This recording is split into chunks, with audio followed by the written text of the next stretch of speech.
All right, welcome back. This is the Selling Master Podcast. I'm Ken Lindstrom. I am your host. My guest today is Michael Tchong. How are you doing? Hey, how are you? I'm great. Thanks so much for doing this. So there's a lot here. Michael is an author, a speaker, and an adjunct professor. He founded MacWEEK, which is incredible. The company Atelier Systems. He wrote the book Trendscapes. He's written another book. We'll tell you about that in a second. He's the founder of the incubator Ubercool Innovation, and his new book is appropriately called Ubertrends, How Trends and Innovation Are Transforming Our Future. You're a busy man. I keep out of trouble. And what do we call you? Is it a futurist or is it a... I prefer trend forecaster. I think that's, futurist has a connotation with certain people, and, I don't want to be seen as a soothsayer or what have you, Exactly. So, yeah. So before we get into it, we'll get, who knows where we'll go. Maybe we'll end up talking about robot sex. So stay tuned, people. But I've been thinking lately, you founded MacWEEK, right? Uh-huh. I'm trying to take myself back to that time when the future was cool, I guess. Like that sort of the time before we all knew that everybody would have a cell phone as these little things emerged. Do you know what I'm talking about? Like where not everybody was using it, but some guy would have like a Palm Pilot or something like that. Yeah, Larry Magid from the LA Times will always tell you that Michael Tchong was the first guy I ever met who had a cell phone. Right. Yeah. That was just wasn't that just an odd period? Yeah, it was an odd period. I mean, it didn't have all the negative connotations that tech has today, but also it was the incipient stages for a disruption.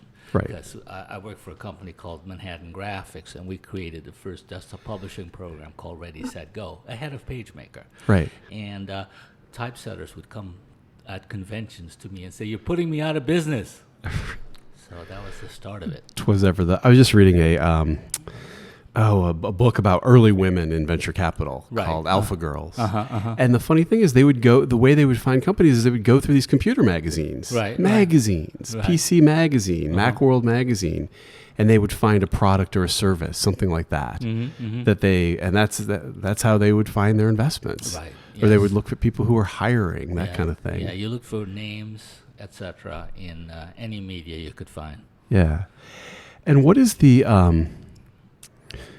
do you think things have changed since then? Like, how do you feel like from when the difference between, I guess, when a few people were using these technologies to when the entire world came to use these things? Yeah.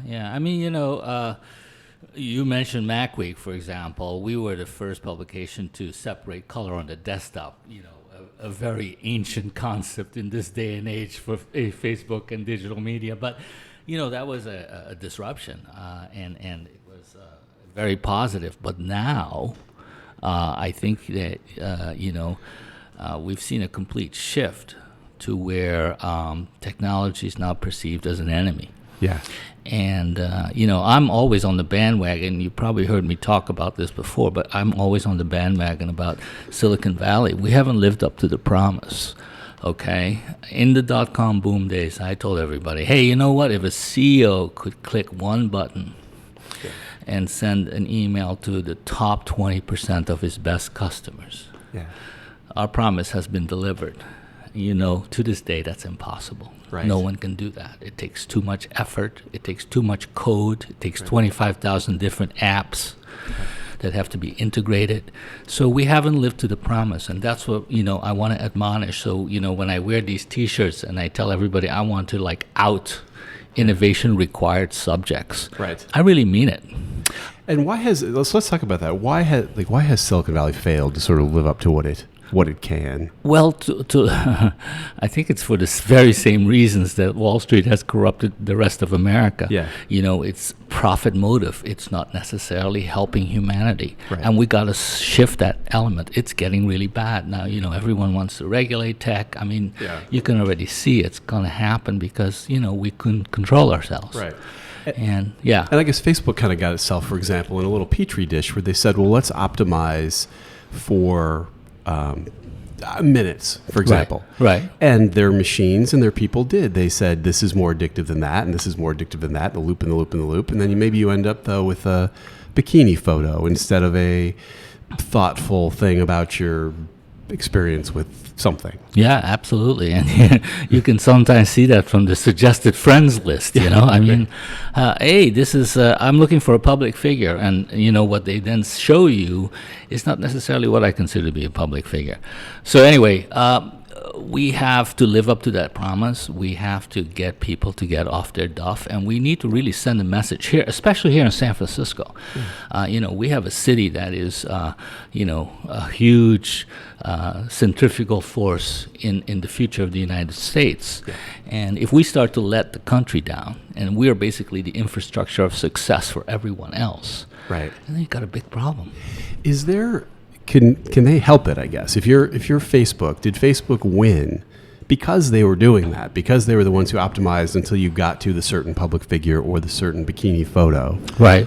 Or could someone else have won or still win? Or can Facebook fix it, do you think? There's a lot of questions. Can I really speak my mind here? Yes, of course you can.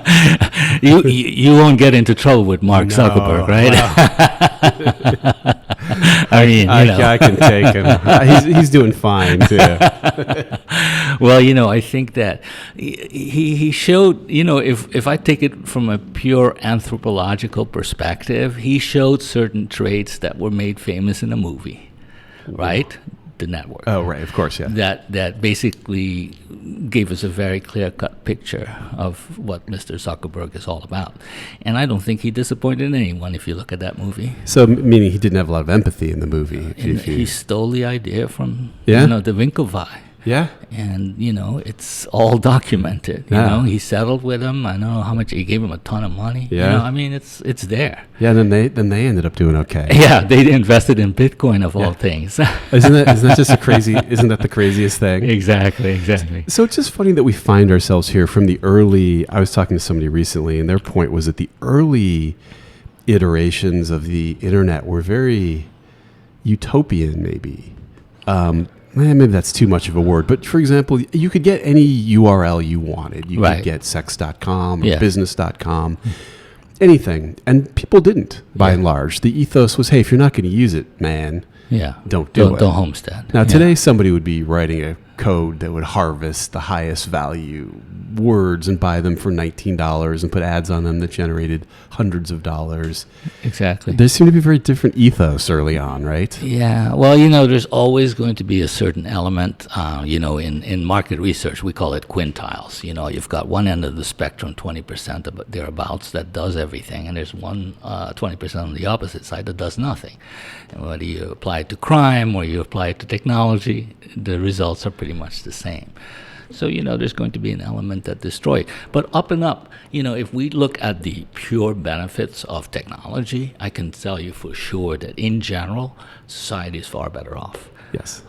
But, of course, with that comes risks and comes things that are not good. Right. You know, and we need to, you know, put a lid on that somehow. And what is the hashtag that you now have T-shirts for this hashtag? And So let me give you a little bit of history. It's 2012, Wall Street Journal. It's the midst of the innovation boom. Wall Street Journal runs an article, says, you know, it's entitled, "You Call That Innovation?" And it talks about the fact that, you know, like I call it in my book, you know, innovation. Everyone talks about it. It's like teenage sex, but no one does it. You know, it's like, I mean, all right. Yeah. So what that article basically called out is that we had, at the time, it wasn't documented, but there were 700 chief innovation officers in 2010. So 2 years later, maybe 1,000, 1,200. And they were talking about the fact that every major corporation now boasted, we have a chief innovation officer, but no one really knew what this person did. yeah. And, you know, now it's 5,000 by my last count on LinkedIn, from 700 to 5,000. But as I tell everybody, I haven't seen a 7x increase in innovation in America. Right. And that is what we want. We want return on investment. And we always make fun of the VP. People will come do tourism here. Mm-hmm. We're based at the Founders Den, which is an entrepreneurial community in San Yes. Francisco. And Yes. someone will come over from some big company, and they'll bring 15 people, Right. more people than Yes. companies here have. And we'll make a joke like, okay, so which one of you is the senior deputy VP of innovation? And 9 times out of 10, someone's like, oh, well, Bob's the innovation VP, and that's the innovation this and that. So they've got the people. But they got the talent, they got the time. They're practicing innovation through osmosis. So they go through a lot of trade shows and workshops and all this. But the reality is, when it comes down to it, Kent, we live in a world that needs innovation, and we need it now. Yep.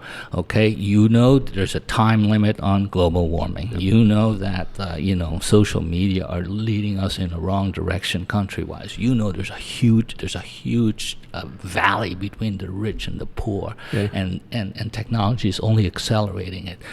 We know all these things, yet, we don't get enough of I'm going to give half my wealth to fix, give to charity, as someone just did, who has 35 billion. Right. Why don't you give 30? Right. 5 is more than enough, Yes. I mean, I'm just thinking aloud, okay? And it really can help. Right. Can help. So anyway.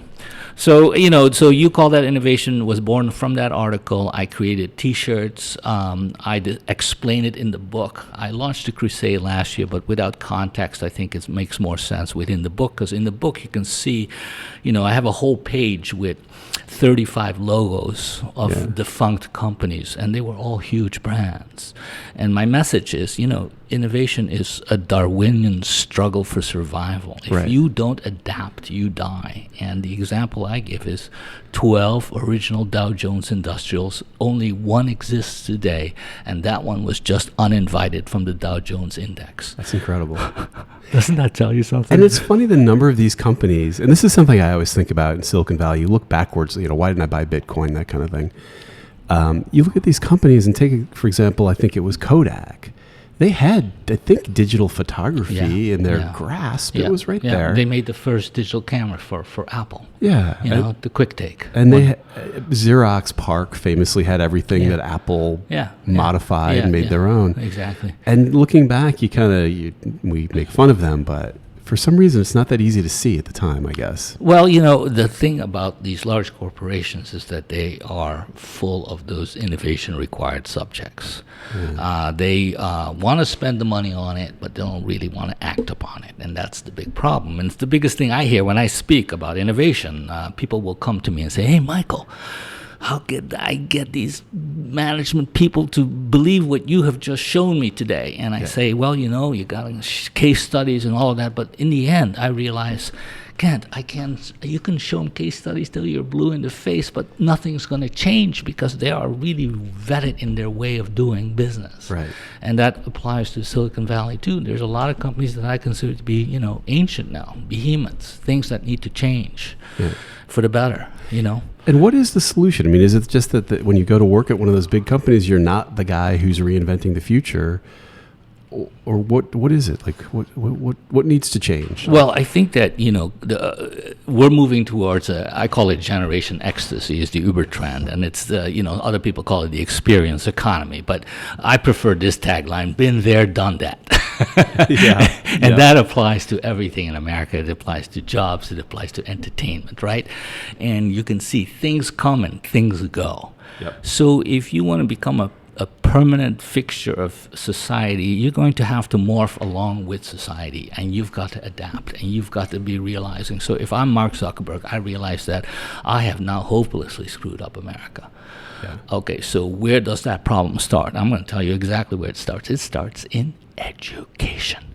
So I don't want to see him just support his alma mater in New Jersey. Right. I want him to put $10 billion in the American educational system with a very defined ROI objective. Why doesn't anybody do that? I've always wondered this. If you're Mark Zuckerberg or many of these guys, you could give away $10 billion and not notice it. Yeah. Not at all. And nobody ever seems to just do it. Or get involved in their own community, for example. Yeah. That's another thing. Look at what Tony Hsieh did in Las Vegas. Yeah. He said, $350 million, and I'm going to reinvent downtown Las Vegas. And certainly he has completely turned the tide of this tawdry area, and it's become a hotbed of technology and other stuff. Now, it may not be successful dollar for dollar, but just imagine, and this is another idea, part of my crusade, if we can get people to follow with Dan Gilbert and Tony Hsieh and reinvent their respective communities. Imagine if we got 25 billionaires to do that in 25 metropolitan areas. Right. Wow. I mean, it would be, and a lot of it is psychological.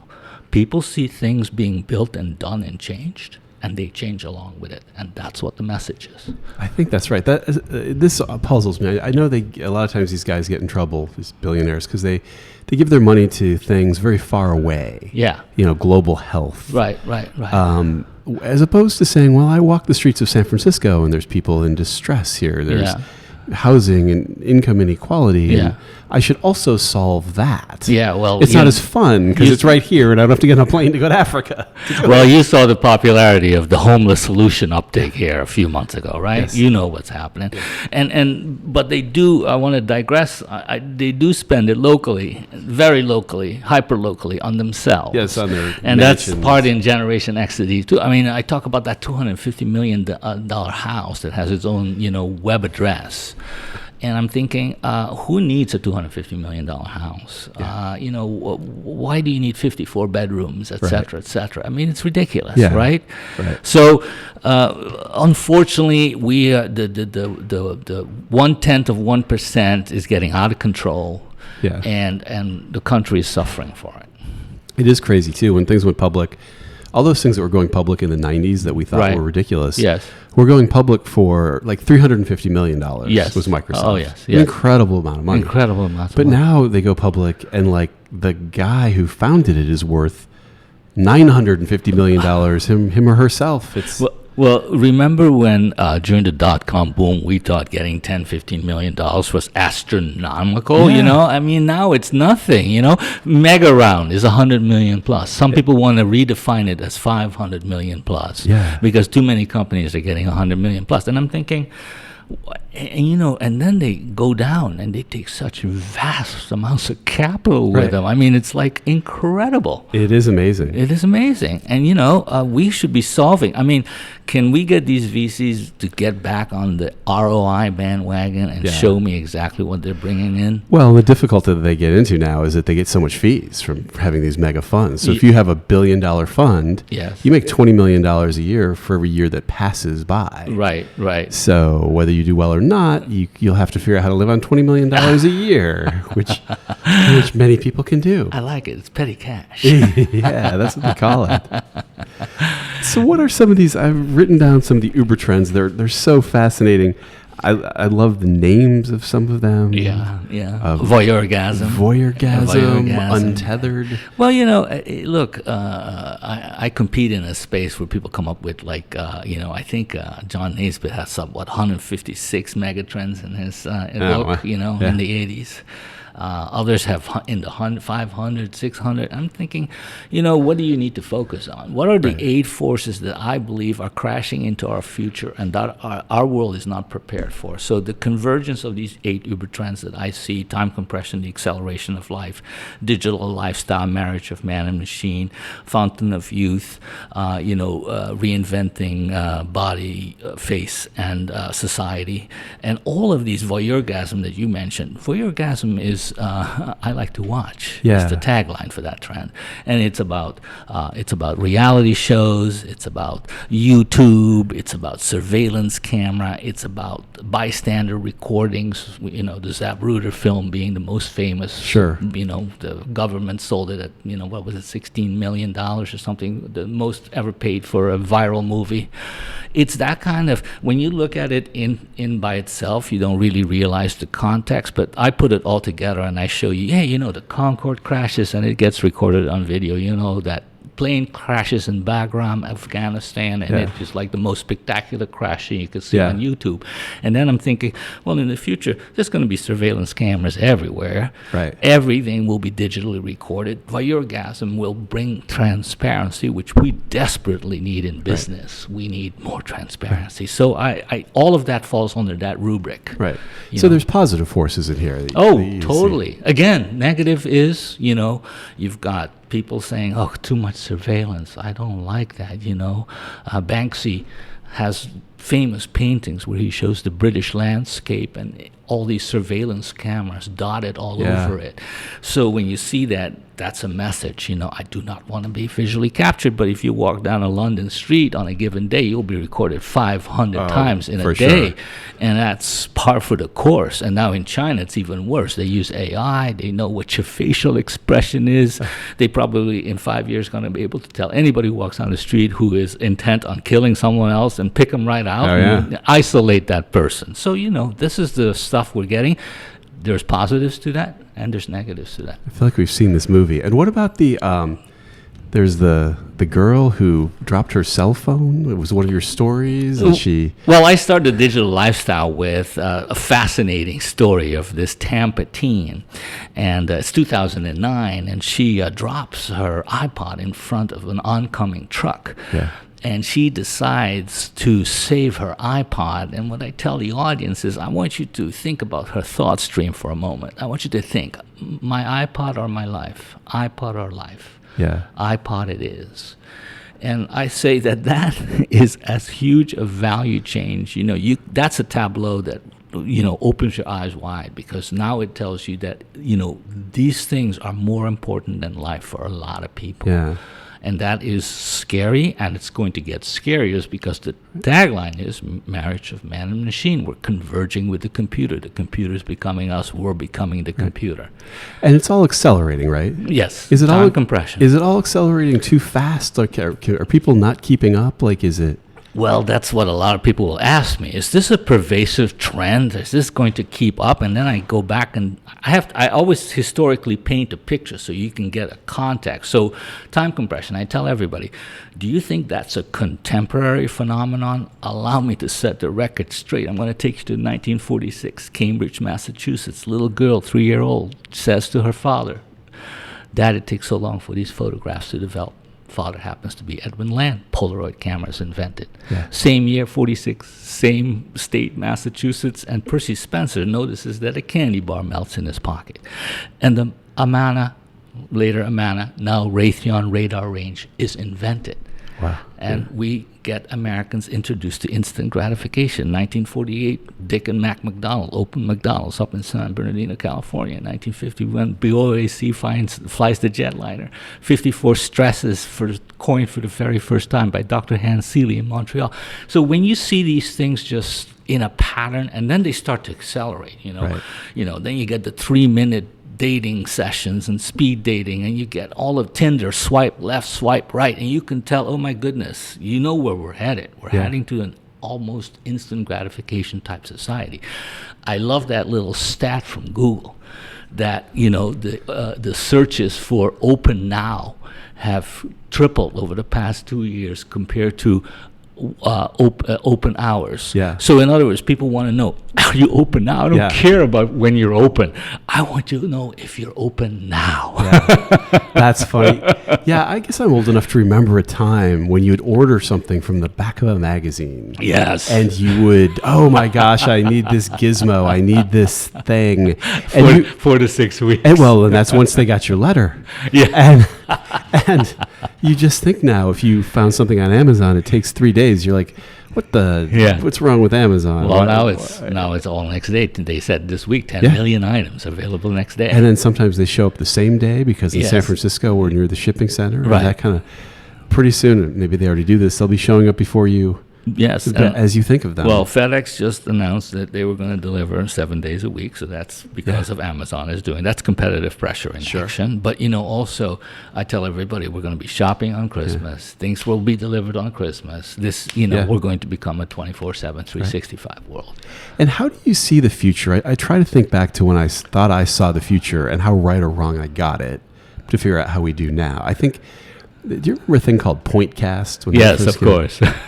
It was news on your desktop. But they were ahead of their time, that's all. Look at YouTube. 10 years later. It happened. I remember that just blowing my mind. Yeah. I was like, I get news as it happens on my desktop. Yeah. And the whole thing was that it pushed to your desktop. Yeah. And now who cares if it pushes or pulls or whatever? No it's one just cares. it's just on your No one phone. cares. 10 years earlier, I was part of the Ziv Davis startup team for Computer Industry Daily, which was going to be led by Esther Dyson, at the time Bill Ziff's girlfriend. And Esther had me on the team, and unfortunately, they folded the day before they were about to debut. Oh. But if you think about it, in '85, a Computer Industry Daily would have been like the Wall Street Journal of technology. If they had just held on for 10 more years, it would have been the biggest medium ever. That's true, because now there's a profusion of newsletters that you can read every day. Right, but also it's splintered, whereas that would have been around a long time. There's also the joke too that if you go through all the failed .com ideas, they've all come back. Yes, and they do That's now exist. .com, etc. Yes. And you can get web van grocery delivery. It's just called something else. And that goes back to what you asked me earlier. I believe in correctly forecasting trends, which is why I shy away from futurists, because I don't know if there's context there. I take a look at the immediate past in these Ubertrend patterns, and then I say, here's with very good confidence, this is what will happen.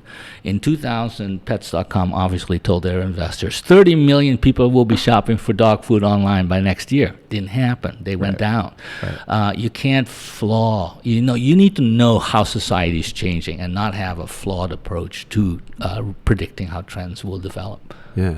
Well, looking at some of the trends, there's a couple that seem, is it more demographic or physiological? Yes. Like age management Yes. is one that you bring up. So I have, so out of the 8 Uber trends, I have probably 3 lifestyle trends. The woman's acceptance factor, which is the rise of women power. I have casual living, which is the evaporation of decorum, which is, people beating each other up in the parking lot and that kind of stuff. So, and fountain of youth to a certain extent is also demographic, but also massively tied to digital lifestyle, because it is that digital lifestyle that's going to turn off our genetic clock by 2080, as I start the chapter with. And that means, okay, we already will have 2.1 billion people 60 plus by 2050. Now we're going to be able to turn off the clock by 30 years later, which means we're going to double that population. Right. Great. Just what we need. Exactly. So vast implications of that. How do we manage all these people? And then and another sidelight of that is, of course, this whole ageism, which is very prevalent here in Silicon Valley. You look at the average individual walking up these stairs outside this office, of which I speak. Yeah. So we're going to have to recalibrate, and again, that comes back to education. We have to recalibrate the population and have their expectations be reset towards older people. Yeah. I come from a country, I used to be a Dutch citizen because of where I grew up, and I can tell you, when you go to a senior home there, or active adults as we like to call it in the United States, all the staff is young. The whole staff is not like it is in the United States, not diverse at all. Right. It takes you aback, because then you realize, oh my goodness, wish Americans thought like that. Wouldn't that be wonderful? We'd have really nice, high quality care. Yeah. And that's because kids here today, they don't dream of becoming a nurse. No, that's true. We don't do stuff like that. It's true. Ageism is the one in Silicon Valley too, where people will just say it. Yeah. They'll be like, no one will. There is racism, of course, but no one goes, well, he's a black guy, can't hire him. Right. But people will sit around and go, he's too old. Too old, yeah, exactly. Just right out loud. Yeah. I mean, some people like Bloomberg did a survey, said 22 years average, but I don't believe that. But, let's say it's 35. I mean, anybody over 35 then, therefore, is old. Yeah. And that's not good. It's not good, because we're getting a lot more people in that age category. That's going to explode. By 2030, there's going to be more people over 60 than people under 60. So if you think about that's only 10 years away. Yeah. And we're not prepared. I tell everybody, you're frustrated with air travel now. Just wait 10 years from now, before you even get on the plane, all you see is this sea of wheelchairs dotting the entryway, which will take about half an hour to clear. So now boarding takes an hour. It's one of the things that fascinates me is how quickly these things seem to be coming. So, for example, self-driving cars are just they're like on our doorstep, sort they're of. here already. Yeah. Whereas, they're driving around the Arizona. Audi 8 is supposedly the first, level 3 automated self-driving car. Yeah. So for up to 45 miles an hour. So I feel like I used to have a headspace where I'd be like, well, that's going to be way so far down the road. Yeah. That it doesn't really matter. To all of a sudden, it's like, oh yeah, we need to figure this out now. Well, and that's what I point out in the time compression Ubertrend. The centrifugal force of time compression, the acceleration of life, is the codec, compression decompression algorithms. And people will look, if they're not technology conversant, then they're going to freak out when I say that. But I say basically what it means is we're compressing ever more technology data into ever smaller packages. Right. And as a result, when you get more information faster, you accelerate life because you can make a decision more quickly. And those travel like idea viruses around the world at a internet speed, which I estimate about 200,000 kilometers per second, or about 126,000 miles per second. Right. And then they're shared by 1.2 million startups as of today, a number that's growing by 17,000 each month. That's just crazy. And they're scoring $500 billion in venture capital. Right. According to CB Insights. So every pain point in the world is going to be solved, especially when this new technology called AI comes and helps me, my coder buddy, my AI-driven coder buddy. Nothing will be unsolvable. So that's when Generation Ecstasy comes in, because then the only thing that differentiates your business from someone else's is the customer experience. Now, what of casual living? This really bothers me. This is when I get on an airplane and people are wearing flip-flops and sweatpants. I know, it's bad, isn't coughing it? And sneezing. Yeah, And it's called athleisure. I don't like it. See, look, in the olden days, that joke, I don't think we've been properly introduced. You know that, British humor, where, you wouldn't talk to someone unless you were introduced. Now we're in a world where, people attack you. KTLA in LA, radio station, coined the word road rage in 1988. Yeah. The first air rage happened in around 1994. Yeah. You can just see it happen, and it's getting worse and worse and worse. The behavior is getting worse. So it's all basically, again, going back to that lack of education from a large but also watching people do it on Instagram. Oh, so cool, I'll do that too. Yeah. And that's when the world goes bizarre. So we've got an increasing number of flagrant delictos happening every day, which I'm sure everyone is aware of here. Yep. It's being perpetrated by our Twitter in chief. And, it's this kind of behavior that I think it's kind of interesting that the same year I issued the book, we have a leader of a country who is actually a casual living president. Yeah, interesting. He lives up to that whole thing. And, so all I can say to people, okay, so there's 8 Ubertrends, a lot of negative stuff, but also opportunities. If you're a startup person and you're looking at specific directions, what should I be developing software in? Time compression dictates simplicity, ease of use, quick. Generation Ecstasy dictates that it's the UI, it's user experience. If the only touch point is going to be digital, which is going to be for everybody pretty much 50% of the time, you're going to have an outstanding customer experience. Right. That is what sets you apart from everyone else. And as you well know today, we need 1,000 points of light, I tell everybody. We need so much better user experience design. It's all awful. Yes. Awful. And, and even the behemoths, eBay, Amazon, these are people that have the worst user interfaces. I'm a merchant, I can tell you. It's awful. It's awful. And I'm just thinking, if eBay and Amazon looked like Apple, their revenues will double overnight, I mean, you'd be able to find stuff. That is the oddest thing. There are some companies like that where their just interface just doesn't change, and it changes and it's a little worse. Yeah, a little worse. And I know what happens. I know it's a committee and a thing. It's clutter. It's clutter. You're just like, wow. Yeah. The Facebook and Google ad interfaces, same thing. They are improving somewhat now because they realize they've done enough research to indicate that people are not happy. But I also say, you know what? Wow, just imagine how much more money you could make if this stuff was easy to use.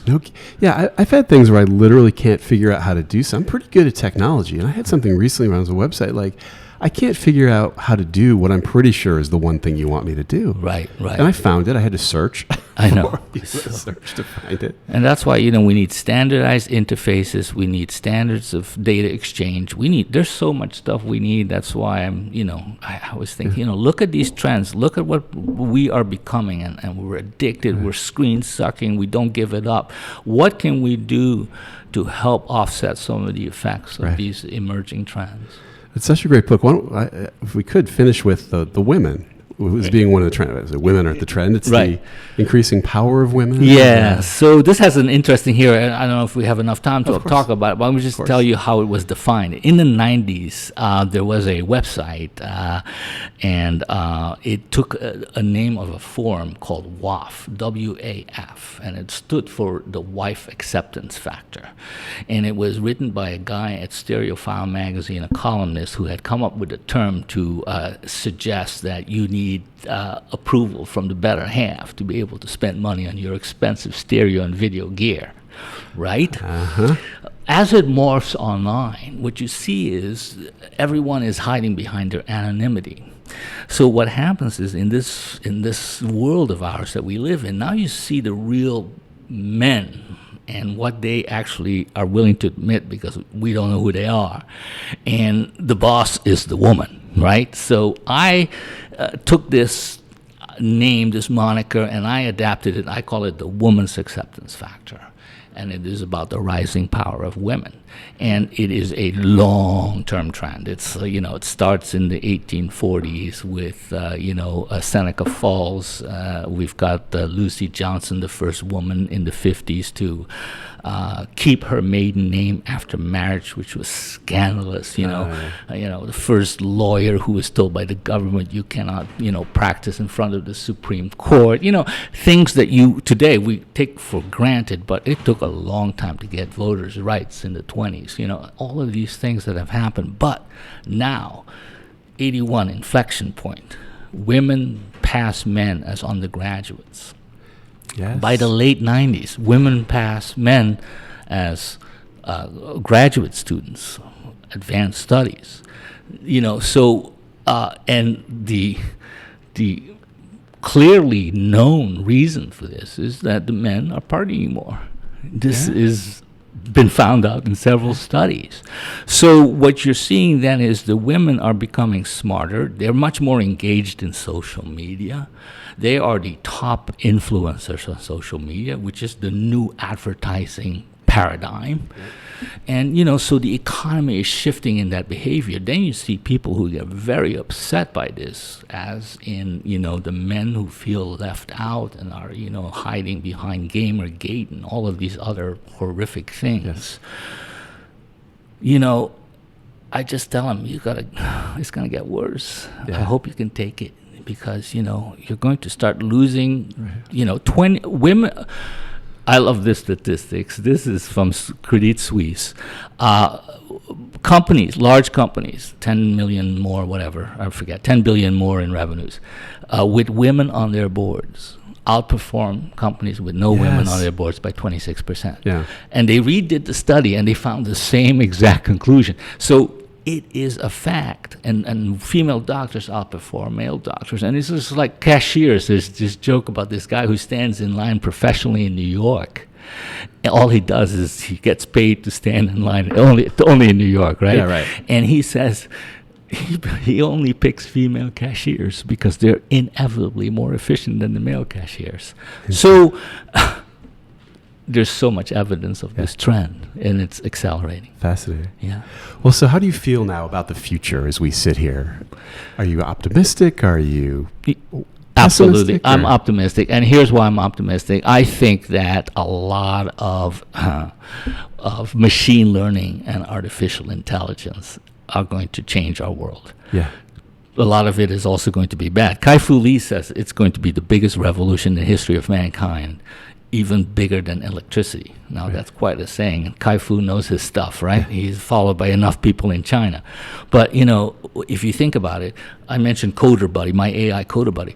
All of these things we talked about, these user interface issues and all of this stuff. I mean, if I can show a machine learning coder what the mistakes are in screens, and they can compare it with eye pattern movements and all of these things, and they learn quickly how to code correctly, within 10 to 15 years, you can write a beautiful program in your sleep at home. Right. By just, you know, literally dreaming about it. And that is where I feel that we're going to be able to solve a lot of the problems of the world. I think we're going to come up with recyclable plastics that can be eaten by bacteria. You know, all these things that are now in the budding stages, I think will be actualized by all this machine learning. But, of course, comes with it some, you know, risk. some nasty element in society that also jumps on it and does nefarious stuff with it, right? So how do people find the book? How do people find and follow you? Okay, all right. Well, I'm Ubercool on Twitter, LinkedIn, and Facebook. I am on Instagram. I have the book listed at Amazon, so if you search on Amazon for Ubertrends, you will find it.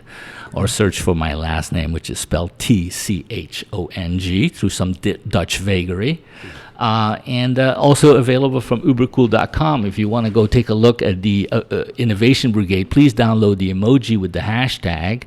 I'm going to gamify it, of course. The idea being that you can collect tens of thousands of points by posting pics of you and CEOs that need innovation bad.